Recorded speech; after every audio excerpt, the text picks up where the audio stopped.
film you've seen. Yeah.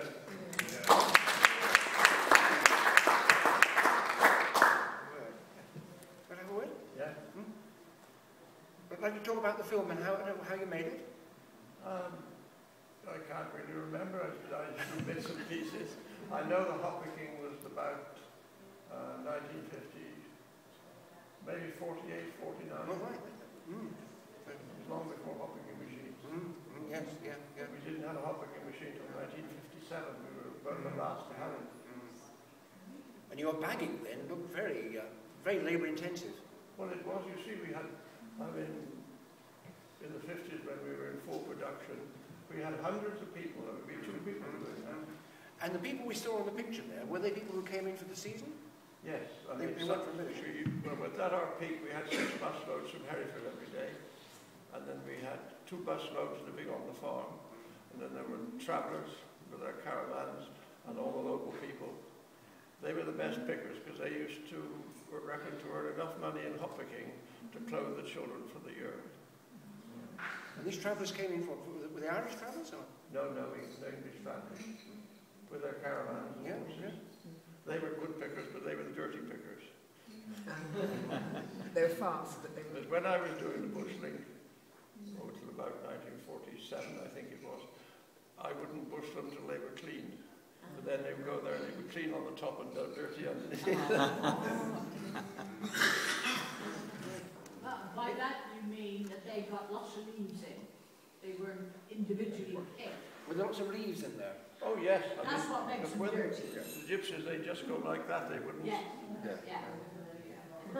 They were good pickers. I mean, they'd pick enormous amounts of hops.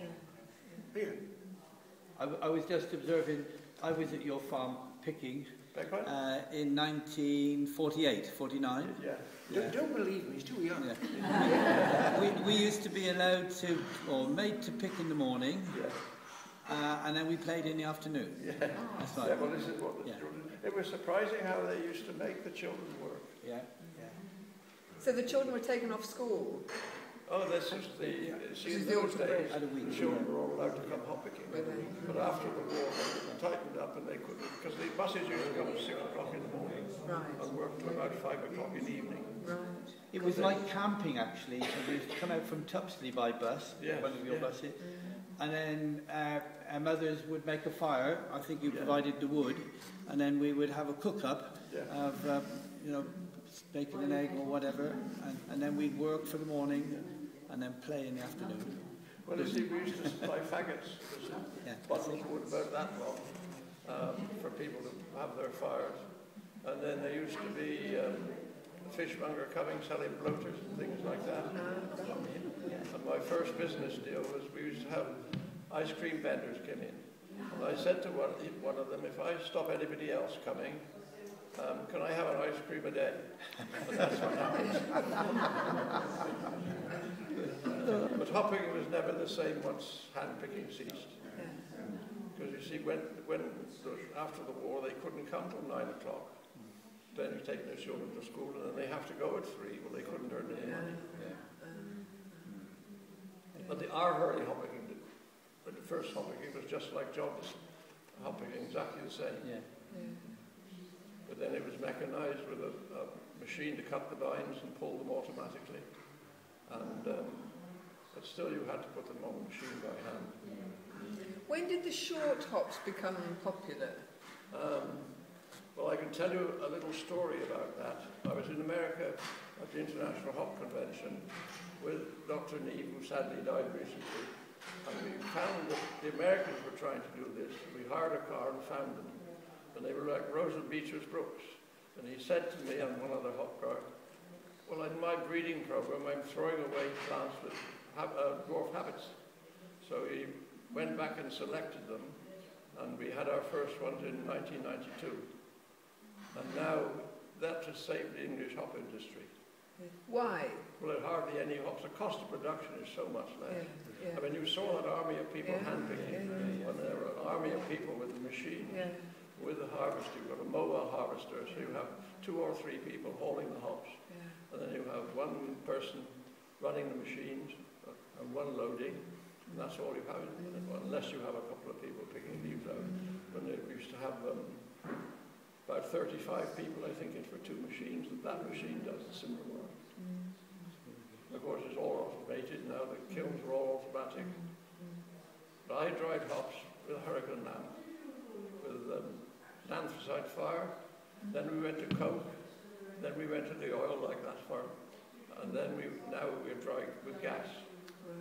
And of course we've got an automatic baler now that every bale's the same weight, no pockets. So you can mechanize it for loading and everything. It's completely different. I can remember in the 50s coming to your farm with British Champion. You remember British Champion from the auctioneers at Ledbury? Yeah. CTJ Smith, measuring your hop yards, Yeah. the old chains. Yeah. It's sad really in a way, but I mean this is progress. I mean when I left school I was a farm worker, and it was, you know, we had a lot of men, and with the tractor, when we had worked horses when I left school, and then you had a tractor, but you see you weren't all covered in soundproof cabs, and there would be probably 2 or 3 tractors working together. But now they have these giant tractors, soundproofed, and perhaps 1 man working on the farm. So it must be a very lonely job. Can I ask you what the disease was that killed the hops in Worcestershire? Because they stopped growing a lot of hops in Worcestershire, didn't they? Was there a disease or something stopped them? The disease that stopped hop growing in Worcestershire, what was it called? Downy mildew. Downy mildew. It's very easy to control now, but we're actually breeding our own breeding hops at Claston now. We've just got a little hop yard. And we started taking some seeds that had been pollinated by wild hops. Well, wild hops, you saw them cutting and throwing those down, well, they'd get thrown in the hedge.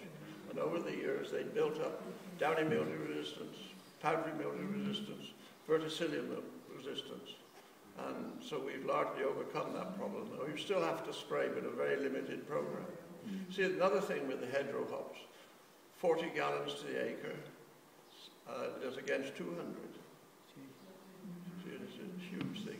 And of course, it's much better for wildlife. I mean, you'll be amazed at the wildlife in the hedgerow hops. The pheasants like nesting in the base of the plant so they don't get sprayed. And you see masses of young pheasants, partridges, and butterflies, and all sorts of things. There's nothing to go down in the when the conditions are right. See spiders' webs right across the road. There are no wires, you see.